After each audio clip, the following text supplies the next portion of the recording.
वंदन म्हणजे नमस्कार करणे. नमस्कार करणे हे चरणी लीन होण्याचे, शरण जाण्याचे चिन्ह आहे. देहाचा अभिमान मारण्यासाठी परमार्थाची सगळी साधने करायची असतात.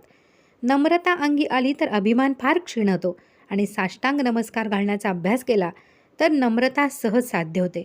म्हणून सर्व साधू संत भगवंताला अगदी मनापासून साष्टांग नमस्कार घालतात. वंदनाची तात्विक चिकित्सा अशी की साधकाला प्रथम संतांमध्ये विलसणारा अनंत शोधावा लागतो. आपल्या भोवती वावरणाऱ्या प्राणीमात्रांमध्ये भगवंत अंतर्यामी रूपाने वास करतो.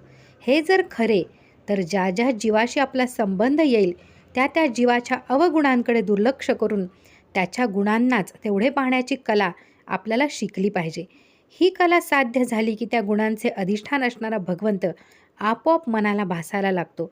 मग त्या प्राण्याला नमस्कार करताना त्याच्या बाह्यांगाला ते वंदन नसून त्याच्या अंतरंगातील अनंताला ते असते.